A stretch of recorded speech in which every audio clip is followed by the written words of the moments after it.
কতদিন বাকি আমি জানিলাম না গো। ঠিক নেই? কেউ কি আমরা জানি কার মরণ কখন হবে? কারো কাছে কি বার্তা এসেছে? সবাই একটু বলেন না, আমার মরণের কতদিন বাকি আমি জানিলাম না গো।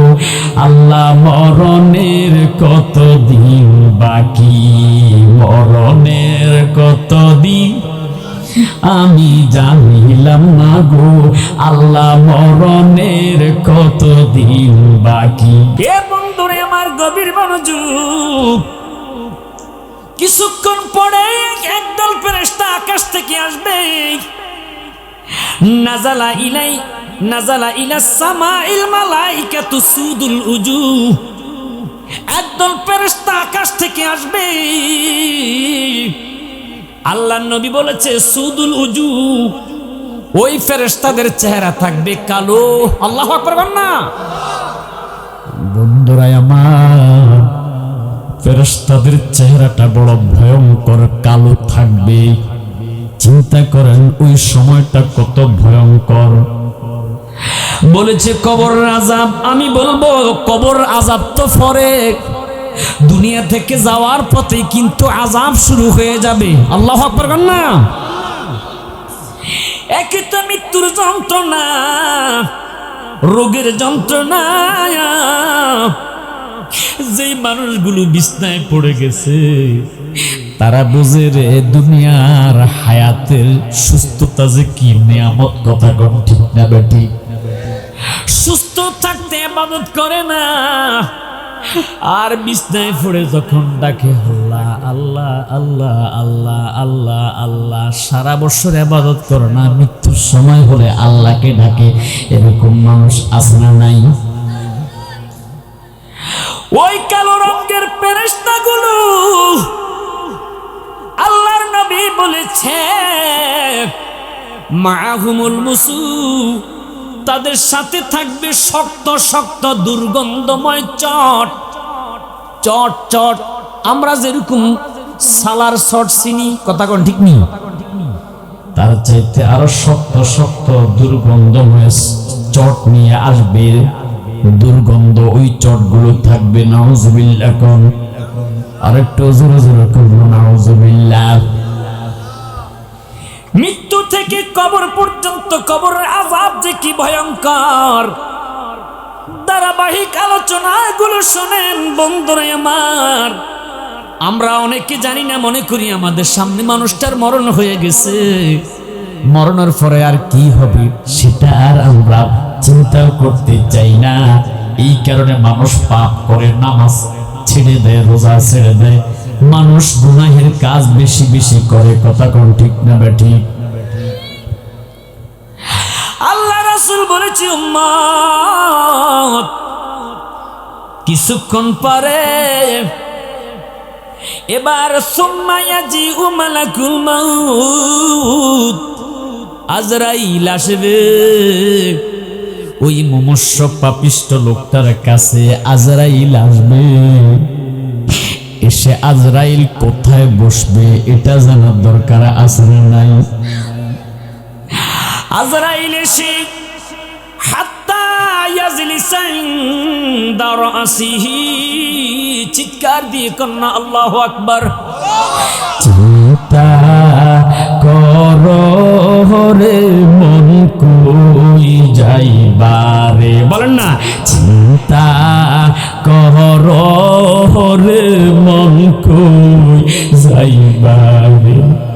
কোন দেশে যাইবা তুমি, কোন দেশে যাইবা তুমি, সকলকে সারিয়া রে। চিন্তা করো রে মন কই যাইবা রে। আল্লাহু আকবার বলেন না। যেদিন আপনি মরে যাবেন আপনাকে কেউ গোসল দেওয়ার জন্য গরম পানি করবে, কেউ যাবে আপনার জন্য একটা 3.5 হাত ঘর তৈরি করার জন্য। আল্লাহু আকবার কন্যা, আর একটু জোরে জোরে কন্যা আল্লাহু আকবার। মনটা কি নরম করে একটু চোখের পানি ছাড়েন। মায়ে মরলে কাঁদবেন, বাবায় মরলে কাঁদবেন, ব্যথা পেলে কাঁদবেন। গুনাহের কথা মনে করে কয়দিন কেঁদেছেন, চোখের পানির মূল্য আপনাদেরকে বুঝাইতে পারবো না। বন্ধুরে আমার, অনেকে বলে হুজুর আপনার ওয়াজগুলো দেখে বেশিরভাগই আপনি কাঁদেন। আমি বললাম কান্নার একটাই মাত্র কারণ, আল্লাহ তো কোরআনে বলেছে বেশি বেশি করে কাঁদো, কম কম করে হাসো। জোরে কন্যা আল্লাহু আকবার। ফালিয়াদহাকু قليلا ويبقوا كثيرا। বন্ধুরে আমার, গভীর মনোযোগ, চলে যেতে হবে প্রত্যেকটা মানুষ। তাই বলি আমার সাথে একটু মহাব্বতে বলেন, চিন্তা কর রে মন কই যাইবার। অসুবিধা হচ্ছে আপনাদের? একটু প্লিজ আমার সাথে সাথে বলেন। আজকে তো এত ঠান্ডা লাগে না, কথা কোন ঠিক না বেঠিক? আজকের আবহাওয়াটা আল্লাহ এত ভালো রেখেছে। গতকালকে আমি মাহফিল থেকে এসেছি, হাত মেললে হাত দেখা যায় না, কিন্তু আল্লাহ আজকে আপনাদেরকে এত দয়া করেছে। আবহাওয়াটা কত সুন্দর, আমি চাদর পর্যন্ত গা শরীর থেকে খুলে ফেলেছি। আলহামদুলিল্লাহ বলেন না? আর একটু জোরে করেন আলহামদুলিল্লাহ, একটু মহাব্বতে। চিন্তা কর রে মন কই যাইবারে, কোন দেশে যাইবা তুমি, বলেন না, কোন দেশে যাইবা তুমি সকলকে সারিয়া রে। চিন্তা কর রে মন কই যাইবারে, মরার আগে বাহাদুরি দেখো না চাহিয়া। আসনা নাই একদল, আসনা নাই। টাকার বড়াই, শরীরের বড়াই, কি যে বড়াই, মৃত্যুর পর কোথায় গেল সেই বড়াই, কথা কোন ঠিক না বেটি? মরার আগে বাহাদুরি দেখো না চাহিয়া, আহা মরার পরে আর দিবে না মশা মাছিকে তাড়াইয়া রে। চিন্তা কর রে মন কই যাইবারে, চিন্তা কর রে মন কই যাইবারে। চিৎকার করে কন্যা আল্লাহু আকবার। ও যুবক ভাইরা, গভীর মনোযোগ।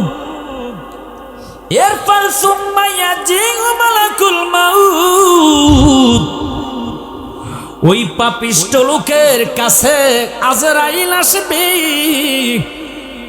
আজরাইলের জন্য কি সোফা দিতে হবে? না। আজরাইলের জন্য কি খাট সাজাইয়া রাখতে হবে? না না না। আল্লাহর নবী বলেন, হাদিস আহমদ শরীফ কিতাবের মধ্যে দেখলাম, হাত্তা ইয়াজলিসা ইনদা রাসিহি, আপনার মাথার কাছে আজরাইল বসে যাবে। আল্লাহু আকবার। চিন্তা করে দেখেন, যখন আপনার মাথার কাছে আজরাইল বিকট চেহারা নিয়ে বসে যাবে, তখন আমার আপনার কি উপায় হবে? আওয়াজ করে কোন ঠিক না বেঠে? এ যুবক ভাইয়েরা, গভীর মনোযোগ। যারা আমরা এখন ইচ্ছা করে নামাজ ছেড়ে দেই, মাহে রমজানের রোজাগুলো ছেড়ে দেই, একটু মহাব্বতের কান লাগাইয়া শুনেন কি অবস্থা তখন হবে। আজরাইল যখন হাত্তা ইয়াজলিসা ইনদা রাসিহি, আপনার মাথার কাছে এসে বসে যাবে। আল্লাহু আকবার গান না। বন্ধুর সূরাতে আসবে না, ভাইয়ের সূরাতে আসবে না। হুজুর কেমনে আসবে? হাদিসে পাকের মধ্যে দেখি আজরাইল এমন ভয়ঙ্কর রূপ নিয়ে ওই পাপিষ্ঠ লোকের মাথার কাছে বসে যাবে।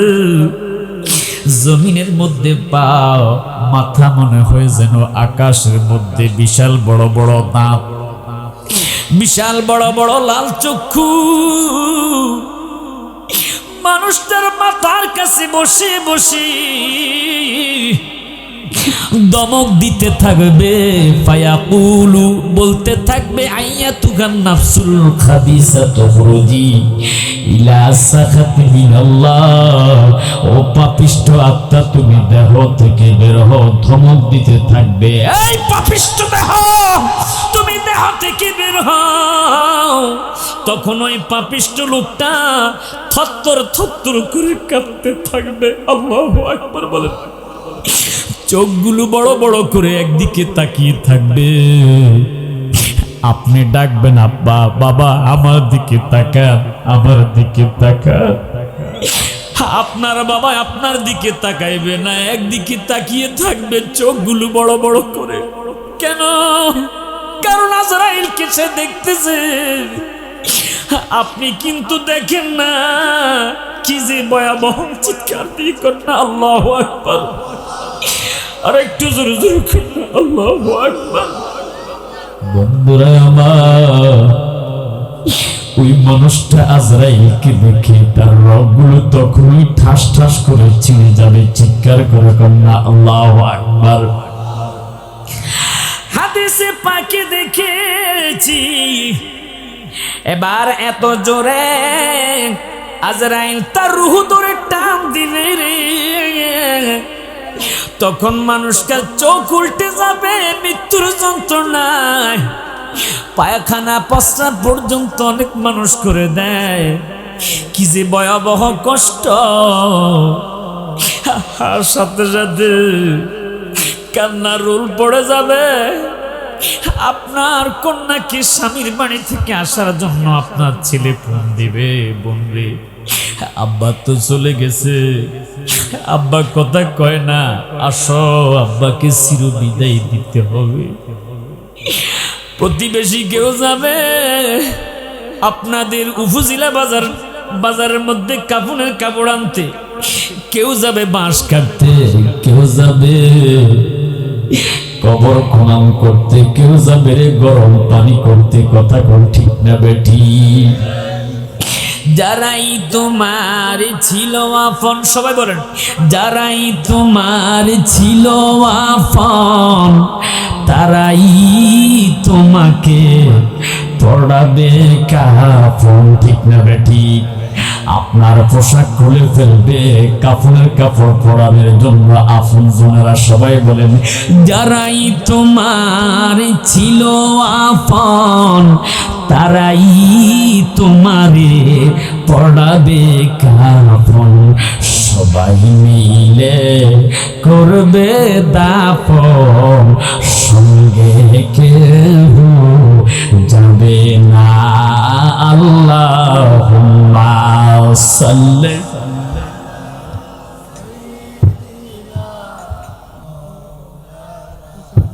মোহাম্মতে ওয়ালা আলি মাওলানা। আপনাদের কি অসুবিধা হয়েছে? বারবার এক হুজুরের দাওয়াত দেয়, প্রত্যেক দিন কি এক তরকারি মজা লাগে? কি কন ঠিক না? আমি তো আমার ভাই কাইয়ুম ভাই যখন আমার ফোন দিচ্ছে, আমি বললাম মানুষের বুঝাই বলেন যে প্রত্যেক বছরকে এক তরকারি ভালো লাগে?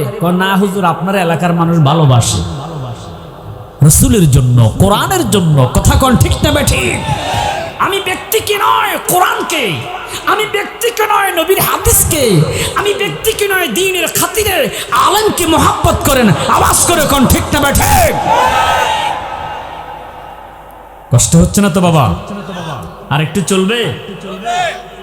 প্রধান অতিথি আসা পর্যন্ত 1 ঘন্টা, অসুবিধা কি? 5 ঘন্টা দেন না, এটা টেনশন করেন না। গত কিছুদিন আগে আমি একটা মাহফিল করেছিলাম 14 গ্রামে। আমার শেষে একজন বক্তা ছিল মাকদুম শাহ, আপনারা দেখেছেন, উনি ফেসবুকে ইউটিউবে ভাইরাল। তো উনি 11টায় মাইক ধরার কথা, আমি এসার পর থেকে 11টা পর্যন্ত 11টা বাজলো, হুজুরের খবর নাই। 12টা বেজে গেছে, হুজুরের খবর নাই। 1টা বেজে গেছে, হুজুরের খবর নাই। আমি বললাম ফজর পর্যন্ত চালাবো, হুজুর না আসা পর্যন্ত। তো আলহামদুলিল্লাহ আসলে ঠিক উনি 1টা বাজে এসেছে, তবে সমস্যা হয়েছে, রোড অ্যাক্সিডেন্ট হয়েছে, ওনার গাড়িটার পিছনে বসকানো দেখেছি, মানে গাড়ি যে অ্যাক্সিডেন্ট হয়েছে এটা বাস্তব। তো আমি বললাম ইনশাআল্লাহ কোনো টেনশন নাই, আমি গুনাহগার, তো কোনো সমস্যা নাই, আল্লাহ আমাকে এমন বক্তা বানাইছে, 5 ঘন্টা আলোচনা করলো, কোনো টেনশন নাই, আলহামদুলিল্লাহ। না নাকি আপনাদের কষ্ট হচ্ছে? একটু দুরূদ শরীফ পড়ি। আল্লাহুম্মা সাল্লি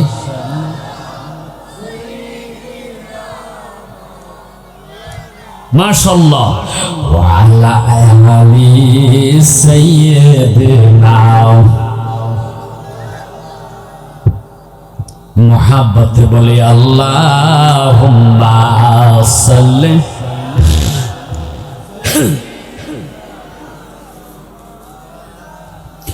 ওয়া আলা আলি।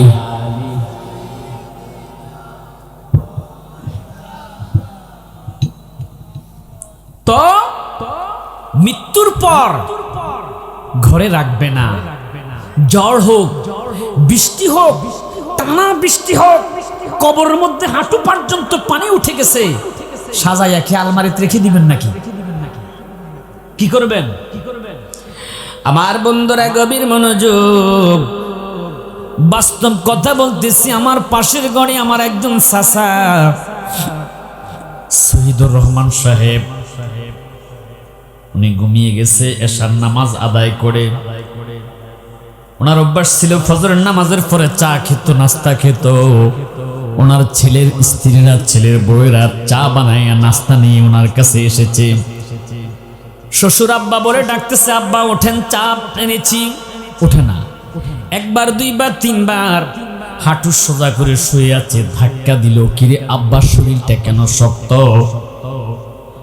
উপর থেকে খাতা সরাইয়া দেখলো, ল্যাপ সরাইয়া দেখলো, আহা বাবা তো নাই, ঘুমের মধ্যে মৃত্যু হয়ে কখন যে মরে শক্ত হয়ে আছে সেটা বলতেও পারবে না। চিৎকার করে কন্যা আল্লাহু আকবার।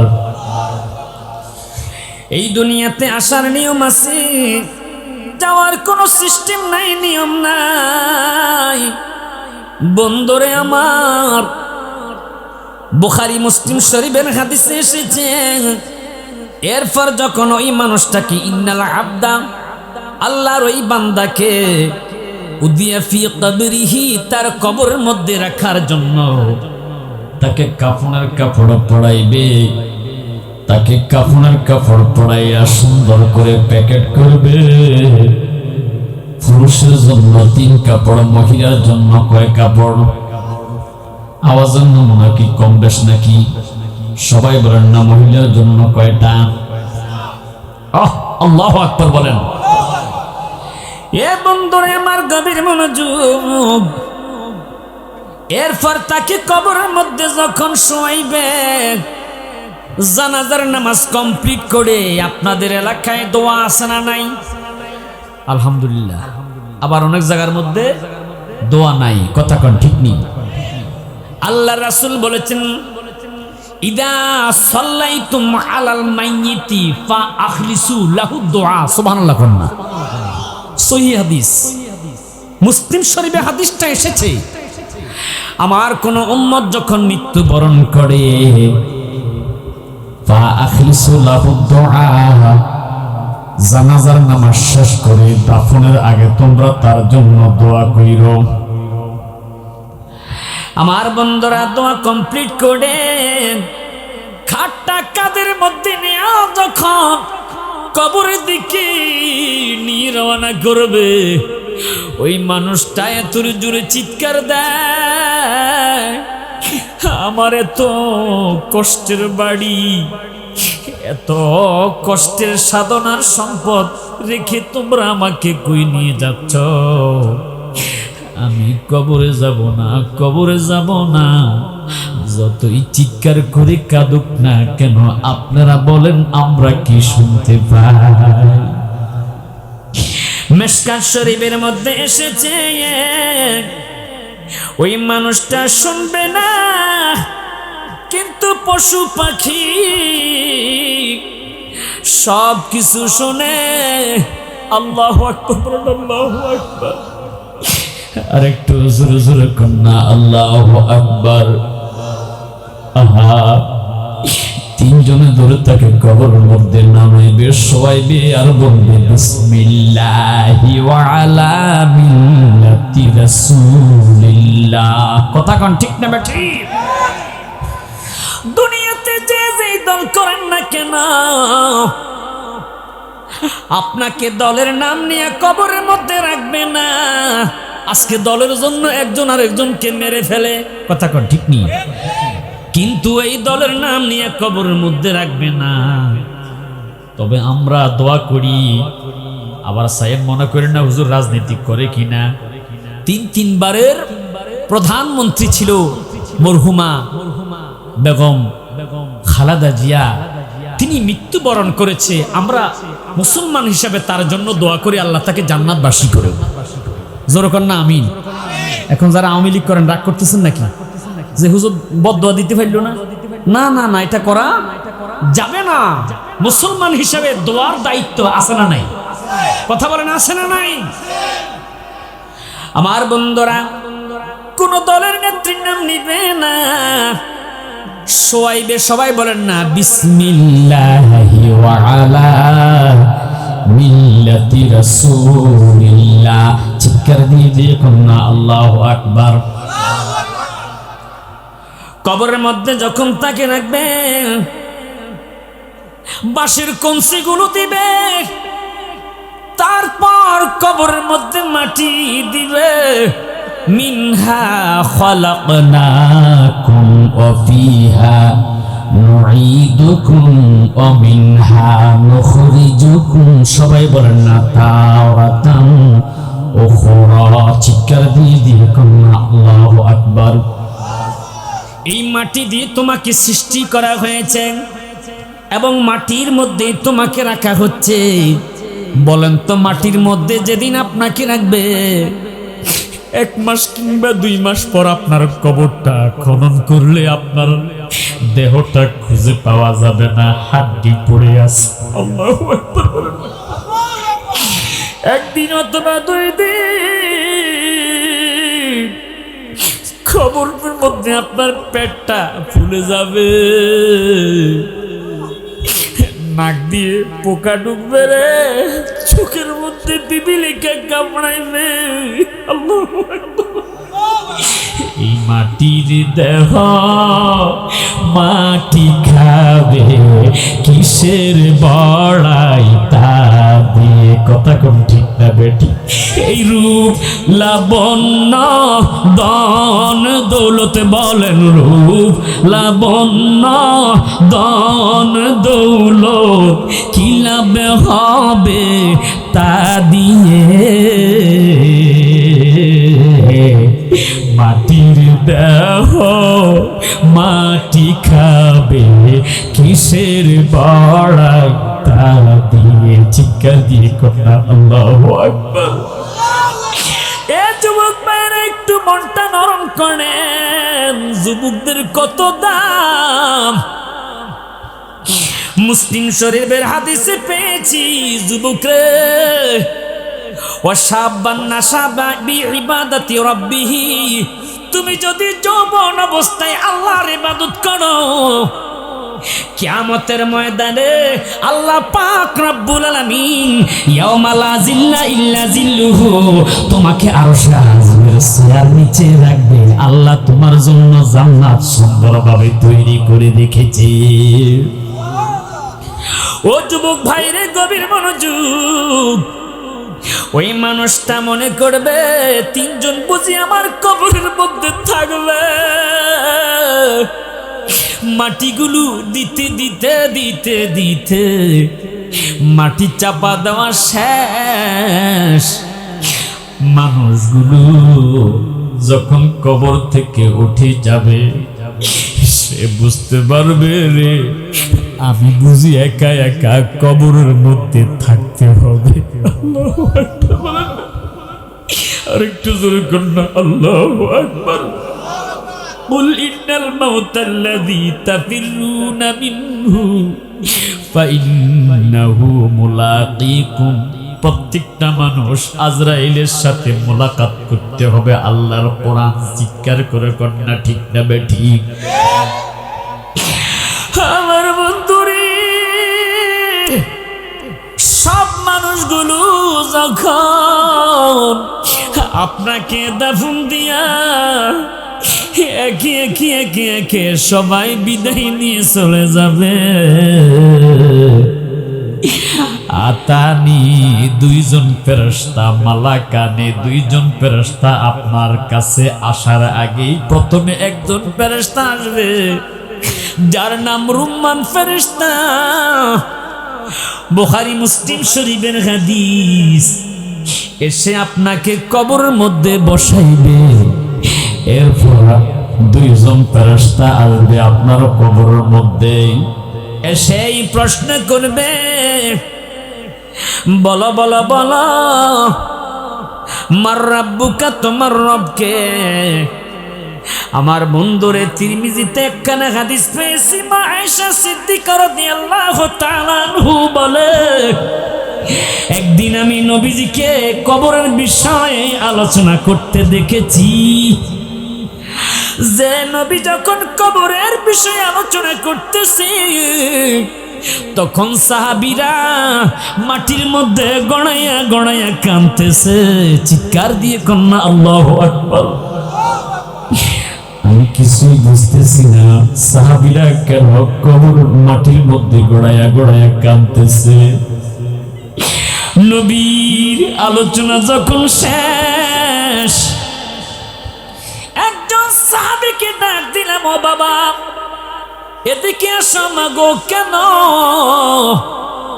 বলো নবী কোন বিষয়ে আলোচনা করেছি? সাহাবীরা মাটির মধ্যে গড়াইয়া গড়াইয়া কাঁদতেছে। ওই সাহাবীকে দেখে বলতেছে, মাগো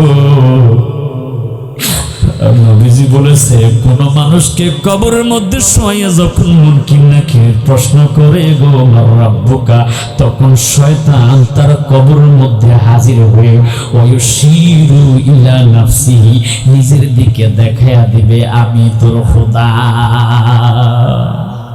জোরে কন্না নাউযুবিল্লাহ। আর একটু জোরে জোরে কন্না নাউযুবিল্লাহ।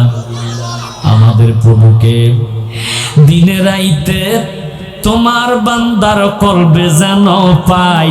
আল্লাহকে চাই কি চাই না? আল্লাহ কলবের মধ্যে স্মরণে থাক, আমরা চাই কি চাই না? দিনে রাইতে তোমার বান্দার কলবে যেন পাই, আল্লাহ রাইত হইলে ডরাইলে ডর বয়স কলি ভুইলা যাই। ও আল্লাহ তুমি স্রষ্টায় আমি সৃষ্টি, আমার কি বা সাধ্য যখন তখন উইরা যাইতে জীবের জীবন বাধ্য। ঠিক সব ক্ষমতার প্রতিপাদ্য হর হামেশা গাই। আল্লাহ সব ক্ষমতার প্রতি